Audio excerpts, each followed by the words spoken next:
Hello everyone. आज हम river boat problem में आई यूरोप से प्रॉब्लम नंबर 1.7 करेंगे। ठीक, और इसको आसानी से करेंगे। ठीक है, इसमें कोई बहुत ज़्यादा प्रॉब्लम नहीं आएगी। तो क्वेश्चंस आपको जो प्रॉब्लम दिया गया उसको समझते हुए प्रॉब्लम को सॉल्व करने के लिए प्रोसीड करेंगे। ठीक है, तो प्रॉब्लम देखिए आपको क्या दिया गया है। प्रॉब्लम में दिया गया है कि दो स्विमर्स हैं। Two swimmers leave point A on one bank of the river to reach point B lying right across on the other bank. इसका मतलब दो स्विमर्स हैं, वो किसी रिवर के एक बैंक से पॉइंट ए से एक साथ चलते हैं और उनको क्रॉस करके कहाँ, जो अपोजिट पॉइंट है पॉइंट बी, वहाँ पर जाना है। One of them crosses the river along straight line A B, और उनमें से एक स्विमर जो है वो एकदम रिवर के परपेंडिकुलर ही क्रॉस करता है। While the other swims at right angles, और दूसरा स्विमर क्या है, वो जो स्ट्रीम है right angles to the stream, मतलब रिवर फ्लो से परपेंडिकुलर स्विम करना स्टार्ट करता है। And then walks the distance that he has been carried away by the stream to get to point B. अब जैसा इसके पहले कॉन्सेप्ट जब डिस्कस किए थे तो आपको पता है कि अगर वो परपेंडिकुलर स्विम कर रहा है तो रिवर की वेलोसिटी उसको क्या करेगी, कुछ हॉरिजॉन्टल डायरेक्शन में बहा कर ले जाएगी। वही वो डिस्टेंस, ठीक है, जितना ड्रिफ्ट हुआ है उसको बी तक वापस जाने के लिए पैदल कवर करता है। ठीक है, किस वेलोसिटी से, यू वेलोसिटी से। ठीक है, what was the velocity you of is walking if both swimmers reached the destination simultaneously, और जो दोनों स्विमर हैं वो एक ही साथ बी पॉइंट पर पहुंचते हैं। आगे आपको, ठीक है, आगे दिया गया है आपको, आगे दिया गया कि जो स्ट्रीम वेलोसिटी है, मतलब रिवर की फ्लो की जो वेलोसिटी है वो वी नॉट, वो 2.0 किलोमीटर पर आवर है। And velocity of each swimmer with respect to water, दोनों स्विमर की वाटर के रिस्पेक्ट में जो वेलोसिटी है जिसको हम वी बोलते हैं, यहाँ पर उसको वी डैश लिखा है। ठीक है, वो कितना है आपका 2.5 किलोमीटर पर आवर। क्लियर, ये जो वेलोसिटी है ये वी डैश यहाँ पे डिनोट किया गया है। ठीक है, वेलोसिटी ये वी डैश है। ठीक, तो अब देखते हैं इसको हम कैसे सॉल्व करते हैं। फर्स्ट स्विमर के लिए इसको हम सबसे पहले कैलकुलेट करेंगे। फर्स्ट स्विमर फर्स्ट, ठीक है, यहाँ से हम सॉल्व करते हैं। ठीक है, देखिए, और सॉल्यूशन में सबसे पहले हम फर्स्ट स्विमर को कंसीडर करेंगे।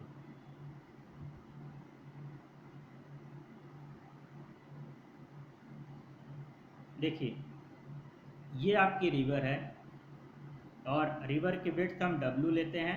ठीक है, यहाँ से ए पॉइंट है इस पॉइंट जो है बैंक पर, और इस बैंक के जस्ट अपोजिट, इस पॉइंट के जस्ट अपोजिट दूसरे बैंक पे एक पॉइंट है बी। दोनों स्विमर को इसे बी तक जाना है। तो फर्स्ट स्विमर आपका बताया गया है कि वो जो क्रॉस करता है वो ए बी के अलोंग ही क्रॉस करता है। इसका क्या मतलब हुआ, ए बी के अलोंग अगर क्रॉस करता है तो इसका मतलब ये केवल वर्टिकल डिस्प्लेसमेंट कवर कर रहा है। ठीक है, और इस केस में आपका कोई भी हॉरिजॉन्टल डिस्प्लेसमेंट नहीं है, नो हॉरिजॉन्टल डिस्प्लेसमेंट। क्लियर है, तो कोई भी हॉरिजॉन्टल डिस्प्लेसमेंट नहीं, तो इसका मतलब ड्रिफ्ट आपका क्या हुआ, जीरो। और ड्रिफ्ट जीरो होने के लिए क्या होगा, वी वी एक्स हमारा, मतलब अगर हम जैसा पढ़े हैं उस हिसाब से वी वी एक्स हमारा क्या होगा, जीरो। वी वी एक्स इसलिए बोल रहे हैं क्योंकि हम इसके प्रीवियसली जो कॉन्सेप्ट डिस्कस किए थे वहाँ पे वी वी आर और वी आर यूज किए थे। ठीक है, तो यहाँ से देखिए ये अब इस पॉइंट से चलता है और ए बी के एलॉन्ग ही वो क्रॉस करता है। इसका मतलब इसका जो रिजल्टेंट है ना, जो स्विमर है उसको अगर मैं बोटमैन मान लूँ तो जो बोटमैन है उसका जो रिजल्टेंट है वो ए बी डायरेक्शन में होना चाहिए। मतलब ये आपका क्या है, ए बी डायरेक्शन क्या है, direction of velocity of boatman with respect to ground. अब रिवर हमारी किस डायरेक्शन में फ्लो कर रही है, रिवर हमारी इस डायरेक्शन में फ्लो कर रही है, ये वी आर है। तो वी वी हमारा क्या होता है, देखिए वी वी क्या होता था, वेक्टर वी वी होता था हमारा summation of v r plus v we r. इसका मतलब बोटमैन की रिवर के रिस्पेक्ट में वेलोसिटी किधर होनी चाहिए, यहाँ से रिजल्टेंट दिया गया है वी आर है, तो वी वी हमारा क्या है, दो वेक्टर का सम था वी आर और वी वी आर का, वी आर है ही है। तो दूसरे वेक्टर, दो वेक्टर का सम कैसे, एक वेक्टर के हेड पे दूसरे वेक्टर की टेल, मतलब वी आर हमारा, सॉरी वी वी आर हमारा इस डायरेक्शन में था, ये क्या है हमारा, इस डायरेक्शन में हमारा वी वी आर होगा। क्लियर है, तो ये इस डायरेक्शन में वी आ गया। इसका मतलब देखिए यहाँ से अगर हम देखें यहाँ से, तो ये वेक्टर को हम पैरेलल कहीं भी ट्रांसफ़र कर सकते हैं। तो ये हमारा थीटा एंगल से वर्टिकल से थीटा पे हमारा क्या है, वी है, ठीक है। और इस वी को इस प्रॉब्लम में क्या दिया गया, वी डैश है, तो वी डैश को हम वी यूज़ कर लेंगे। अब यहाँ से देखिए ये वर्टिकल से थीटा एंगल पे स्विम करना स्टार्ट करता है, तो इसके दो कंपोनेंट होंगे वी के, एक आपका हॉरिजॉन्टल हो जाएगा वी कॉस थीटा और एक वर्टिकल हो जाएगा। वर्टिकल में क्या हो जाएगा, ये इसको अगर ऐसे यहाँ से यहाँ तक देखें तो ये वर्टिकल आप जानते हैं वी सॉरी हॉरिजॉन्टल में वी साइन थीटा हो जाएगा, ठीक है। ये आपका वी साइन थीटा होगा क्योंकि ये वर्टिकल से एंगल बन रहा है, तो this will be v sine theta horizontal component, और ये आपका हो जाएगा v cos theta vertical component. Clear है। अब यहाँ पे कोई ड्रिफ्ट नहीं है तो वी हमको जीरो करना पड़ेगा। तो जैसे वी हम जीरो करेंगे तो हमको ये एंगल पता चल जाएगा किस एंगल से वो स्विम करना स्टार्ट किया है। यहाँ से देखिए अगर हम वी लिखना चाहें, जैसे कि पहले कॉन्सेप्ट डिस्कस करते समय लिखे थे, तो हमारा वी कितना हो जाएगा, वी हमारा होता था v r in x direction plus v r in x direction. Clear. तो यहाँ से हम वी लिख सकते हैं। तो नेक्स्ट पेज पे हम वी देखते हैं। देखिए वी ये फर्स्ट स्विमर के लिए है, this is v r x plus v r x. अब हमारा वी आर एक्स मतलब रिवर हमेशा किधर एक्स डायरेक्शन में है, तो रिवर की वेलोसिटी एक्स डायरेक्शन में, उसको वी आर लिख लेते हैं। और वी आर एक्स अभी कितना था, माइनस कितना आया है, v r sine theta. Clear है। ये हमारा वी एक्स आ गया। अब ये वर्टिकल डिस्प्लेसमेंट ही कवर कर रहा है, हॉरिजॉन्टल कोई डिस्प्लेसमेंट नहीं, मतलब ड्रिफ्ट जीरो है तो इसको जीरो होना पड़ेगा। For drift to be zero v x equals to आपका जीरो। क्यों, क्योंकि आपका जब हॉरिजॉन्टल केवल वेलोसिटी है, एक्सेलेरेशन तो है नहीं, तो वेलोसिटी जीरो होगा तभी हॉरिजॉन्टल डिस्प्लेसमेंट जीरो होगा। तो यहाँ से हम क्या करेंगे, v r minus v r sine theta equals to zero, और यहाँ से हमें साइन थीटा मिल जाएगा, sine theta equals to v r upon में वी आर। अब वी आर को यहाँ पे वी नॉट लिखा है और वी आर को वी डैश, तो उसकी वैल्यू जो है वो हम सब्स्टिट्यूट करते हैं। वी आर आपको दिया गया 2 kilometre per our and we are है 2.5, तो साइन थीटा हमें मिल जाएगा, sine theta equals to this will be 4/5। अब अगर हमें साइन थीटा मिल गया तो कॉस थीटा की भी वैल्यू हम आसानी से कैलकुलेट कर सकते हैं, और इसके अकॉर्डिंगली कॉस थीटा आपका हो जाएगा 3/5। इतनी चीज़ें हमने कैलकुलेट कर लिया है, ठीक है। अब देखिए यहाँ से देखिए इसको क्रॉस करने में कितना टाइम लगेगा, तो जो क्रॉस करने में टाइम लगता था हम उसको किससे कैलकुलेट करते थे, वाई डायरेक्शन की वेलोसिटी से, है ना। तो टाइम अगर इसमें t1 लगता है, ठीक है, time taken by the first swimmer, time taken by the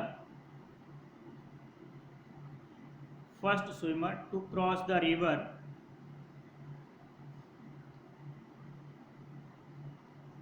अगर ये t1 है तो हमारा t1 कितना हो जाएगा, टाइम कितना होता था, w upon v r y, ठीक है। तो ये w upon v r cos theta, ठीक है। तो ये आपका आ जाएगा w अपॉन वी आर हमें मालूम है 2.5 एंड कॉस थीटा कितना 3/5 है। तो t1 हुआ w अपॉन 1.5, ये हमारा t1 आ गया। क्लियर है, आ रहा है समझ में। अब सेकेंड स्विमर के लिए देखते हैं, ठीक है। नेक्स्ट पेज पे सेकेंड स्विमर के लिए, फॉर सेकेंड स्विमर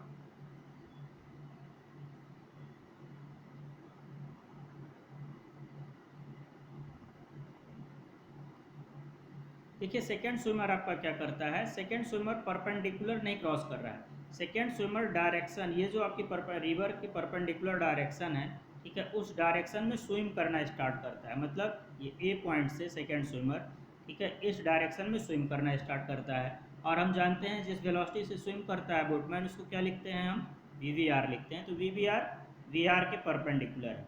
तो अब इन दोनों का रिजल्टेंट होता है वी वी, ठीक है। वी वी क्या होता है, वी वी होता है आपका vector v r plus vector v we r. अब ये एक दूसरे से परपेंडिकुलर हैं, तो यहाँ से देखिए, इससे पहले जब कॉन्सेप्ट डिस्कस किए थे उसमें बताया था ये क्या करेगा, यहाँ कहीं पहुँचेगा, ये डायरेक्ट अपोजिट पॉइंट जो वी है वहाँ पे ना पहुँच के कहाँ पहुँच रहा है, बी डैश पे पहुँच रहा है। तो यही जो बी डैश है, ठीक है, अब बी डैश से ये बी तक चलेगा पैदल, यहाँ पे पहुँचा, अब यहाँ से ये क्या कर रहा है, यू वेलोसिटी से यहाँ इसको कवर कर रहा है। तो हमको क्या करना पड़ेगा, इस बी वी डैश को कैलकुलेट करना पड़ेगा, ठीक है। हमें क्या चाहिए, बी वी डैश को कैलकुलेट करना पड़ेगा, ठीक। अब यहाँ से देखिए, अगर हम, ये आपका रिवर की विड्थ वही है, ठीक है, सेम रिवर है। यहाँ से देखिए ए से बी डैश तक जाने में जो टाइम लगा, टोटल टाइम, ठीक है, इसका क्या होगा, time taken by the swimmer to a to b dash and b dash to b. अच्छा, यहाँ से देखिए जितने टाइम में, देखिए ये जितने टाइम में ए से बी डैश तक जाएगा उतने टाइम में वर्टिकल डिस्प्लेसमेंट डब्ल्यू कवर करेगा या नहीं, ए से बी डैश तक गया। तो अगर हम टाइम, ठीक है, t A B dash calculate करें तो टी ए बी डैश हमारा कितना हो जाएगा, time taken by the swimmer to cross the width डब्ल्यू। अब यहाँ से देखिए डब्ल्यू विड्थ को ये किससे क्रॉस करेगा, जो विड्थ डब्ल्यू है उसको क्रॉस करेगा किससे, वी वी आर की वेलोसिटी से, ठीक है। क्योंकि अगर हम ऐसा लिखते हैं, देखिए वी वी वाई, क्योंकि वर्टिकल डिस्प्लेसमेंट के लिए वर्टिकल वेलोसिटी रिस्पॉन्सिबल होगी, तो वी वी वाई हमारा हो जाएगा v r y plus v we r y. अब वी आर वाई तो जीरो, क्योंकि रिवर हॉरिजेंटल फ्लो कर रही है, तो वी वी आर वाई हमारा कितना हो जाएगा, वी वी आर, ठीक है, तो ये वी वी वाई। अगर हम ऐसा लिखें टी ए बी डैश, तो टी ए बी डैश हो जाएगा हमारा W upon V we R, और W upon V we R हमको मालूम है 2.5। तो ए से बी डैश तक जाने में जितना टाइम लगा वो हमने कैलकुलेट कर लिया। अब ये दोबारा बी से बी डैश तक जा रहा है, ठीक है। तो सबसे पहले तो हमको टाइम कैलकुलेट करने के लिए, अगर हमें ये टाइम चाहिए कितना लगा, t v dash to b, तो उसके लिए हमको बी वी डैश या वी डैश भी कैलकुलेट करना पड़ेगा। यहाँ से देखिए ये क्या है, बी डैश बी, ये आपका क्या है, ड्रिफ्ट है, ठीक है, ये ड्रिफ्ट है। तो ड्रिफ्ट हमारा क्या होता है, देखिए बी वी डैश ये क्या है, ड्रिफ्ट, और ड्रिफ्ट हमारा क्या होता था, v v x into time, जितना क्रॉस रिवर को क्रॉस करने में लगा, तो हमारा वी वी डैश कितना आ जाएगा, v v dash equals to v v x हमारा कितना है, यहाँ से देखिए वी वी एक्स कितना आया, ठीक है। यहाँ से अगर हम कैलकुलेट करेंगे वी वी एक्स, तो केवल वी आर ही आपका एक्स डायरेक्शन में है और वी वी आर आपका परपेंडिकुलर है, ठीक है। तो ये आपका कितना आ जाएगा, चलो अच्छा वी वी एक्स पहले वी वी एक्स कैलकुलेट कर लेते हैं, ठीक है। देखिए वी वी एक्स हमारा हो जाएगा v v x equals to v r x plus v we r x, ठीक है। अब वी आर एक्स में है और ये वी वी आर एक्स आपका एक्स डायरेक्शन में नहीं है, ये रिवर के परपेंडिकुलर है, तो ये जीरो हो जाएगा। तो वी वी एक्स आपका कितना हो जाएगा, वी आर, क्लियर है। तो यहाँ से देखिए वी वी डैश हमारा, v v dash will be equals to v r into t, और टाइम यहाँ से देखिए कितना लगा है, टाइम इसको क्रॉस करने में कितना लगा, डब्ल्यू अपॉन 2.5। तो ये कितना, हम इसको लिख सकते हैं डब्ल्यू अपॉन 2.5 वी आर, ये हमें वी वी डैश पता चल गया, क्लियर। और अगर यहाँ से हम वी आर की वैल्यू रख दें, वी आर हमारा कितना है, ये वी आर हमारा 2 किलोमीटर पर आवर है, तो इसकी वैल्यू भी अगर रख दें तो वी वी डैश हमें फाइनल मिल जाएगा। तो ये 2 वाई 2.5 डब्ल्यू, तो वी वी डैश हमारा डब्ल्यू के टर्म्स में आ जाएगा, v v dash equals to 0.8 डब्ल्यू, क्लियर। अब वी वी डैश को कवर करने में कितना टाइम लगा, टी वी वी डैश या वी डैश बी, ठीक है, v dash b equals to, क्योंकि बी डैश से बी पे जा रहा है, इक्वल्स टू 0.8 डब्ल्यू अपॉन, इसको देखिए किस वेलोसिटी से कवर कर रहा है, ये जो है आपको प्रॉब्लम में दिया गया है कि यू वेलोसिटी से वी डैश से बी तक वॉक करता है, तो टाइम कितना हो जाएगा, डिस्टेंस मतलब v dash b upon u, ठीक है। तो यहाँ से हम इसको क्या लिख देंगे, बाई यू, ये टी वी डैश बी हुआ। अब टोटल टाइम, ठीक है, टोटल टाइम आपका अगर T2 लगता है तो T2 will be equals to T A B dash, A से बी डैश तक पहुंचता है और फिर उसके बाद बी डैश से बी पर पहुंचता है। तो T2 मैं नेक्स्ट पेज पे लिख सकता हूं आसानी के साथ, ठीक है। देखिए T2 यहाँ से टी ए बी डैश हमारा W/2.5 आया है और टी बी डैश भी 0.8 W/U आया है। तो नेक्स्ट पेज पे अगर T2, ठीक है, टोटल टाइम, ये क्या है आपका, total time taken by the second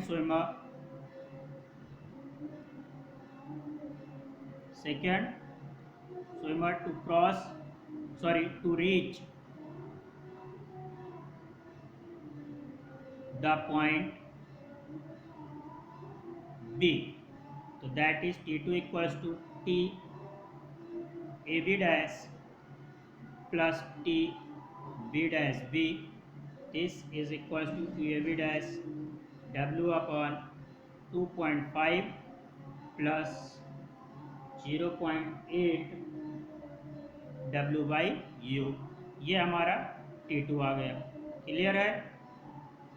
अब आपको दिया गया है कि T1 और T2 मतलब दोनों स्विमर एक साथ पहुंचते हैं, ठीक है। Since both the swimmers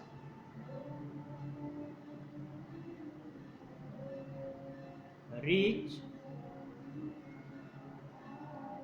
at point B in same time,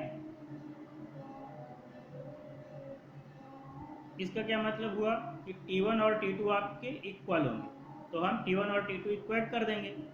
तो T1 हमारा देखिए कितना आया था, सबसे पहले T1 ही कैलकुलेट, T1 हमारा आया था W/1.5, ठीक, तो W/1.5 सब्स्टिट्यूट कर देंगे, that is W/1.5 will be equals to T2 कितना है, W/2.5 प्लस 0.8 W/U, W और W कैंसिल आउट हो जाएंगे।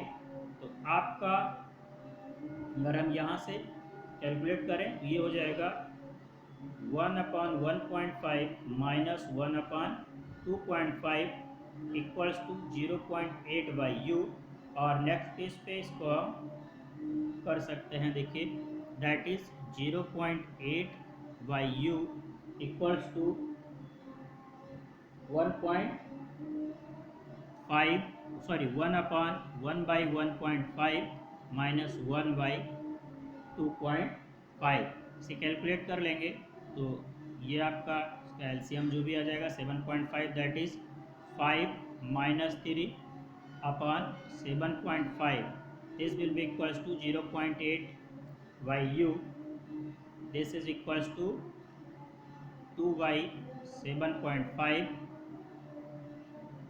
यहाँ से हम लिख सकते हैं U/0.8 इक्वल्स टू 7.5/U, और that is U equals to 7.5 into 0.8/2, that is 0.8 2 से डिवाइड हो जाएगा, ये 0.4 एंड 0.4 7.5 में मल्टीप्लाई कर देंगे तो U आ जाएगा आपका 3.0 किलोमीटर पर आवर। क्लियर हुआ, तो ये आपका फाइनल आंसर है। ओके, तो होपफुली ये प्रॉब्लम आपको समझ में आई होगी, और नेक्स्ट जल्दी आपके साथ रिवरवुड प्रॉब्लम की दूसरी ही इरोडोप की प्रॉब्लम लेके मिलेंगे। तब तक के लिए लेक्चर को एंजॉय कीजिए। Thank you.